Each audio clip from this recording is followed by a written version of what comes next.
me in how to handle that part of the game. At United, you're expected to win. That's the expectation, and it was a great lesson for me. I used to pick teams with 5 players injured, and the games in December come one on top of the other during that Christmas and New Year period.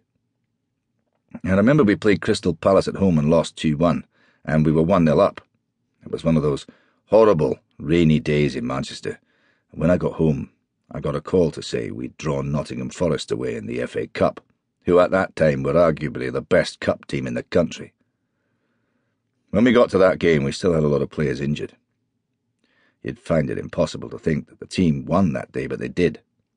We had players playing out of position. We had Ince out, Danny Wallace out, Neil Webb was out, and we won. We won 1-0 when Mark Robins scored. One of the best crosses I had at United of all time was not a winger. It was Mark Hughes. He was a fantastic crosser of a ball, with either foot. He got the ball on the wing and then bent it in with the outside of his foot. In actual fact, Stuart Pearce shoved Mark Robins onto the ball and he scored. We won, went through and won the cup that season. The FA Cup win in 1990 after a replay against Crystal Palace at Wembley was the first trophy Alex won as United manager, and it was followed the next season by victory in the European Cup Winners' Cup. In 1993, United became the first winners of the newly formed Premier League. That year not only ushered in a golden period for United in terms of their title-winning ability as a club, it was also the dawn of a new era in English football, with television money playing a significantly more prominent role for those clubs who were part of the Premier League. It was one of the major changes to take place during the time he was in charge, although there have been others that he feels have had an impact on managers. I came into management before Sky really took off. I started in 1974, when I was 32 years of age. So when those various changes happened and the explosion came, I had the experience to handle all of that, he says. You integrated into all the various changes, so in terms of dealing with players at that time, I could see if there was a change in the player's personality because of the success we were having. I could deal with that because I had a few years behind me. I always remember when I started at Aberdeen, the vice-chairman, Chris Anderson, said to me, "We need to be at the top of the Scottish Premier Division when satellite television comes in."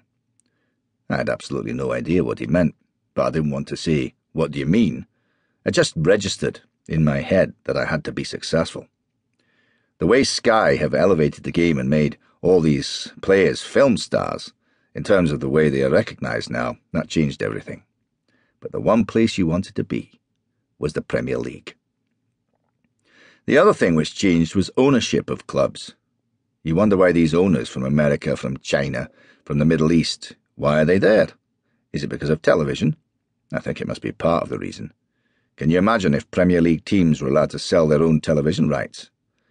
It never happened, but you say to yourself, well, it may change. If Manchester United were to sell their television rights, they'd be comfortably the biggest club in the world. The other change, of course, was the Bosman rule. It was a massive change and it caught us all on the hop. Nobody expected it. All of a sudden you were panicking, and that created the explosion of agents. There's no doubt about that. You had guys who were agents in the music industry who wanted to be football agents, and that was a seismic change for managers, having to deal with all of that. So the manager had the training through the week. He's got to pick the team on the Saturday. He's got a board meeting to answer to directors, and he's got his television interviews. But on top of that, you've got agents plugging away. They may be phoning other clubs. My player's not happy. We know it happens. Not everyone, but some of them do.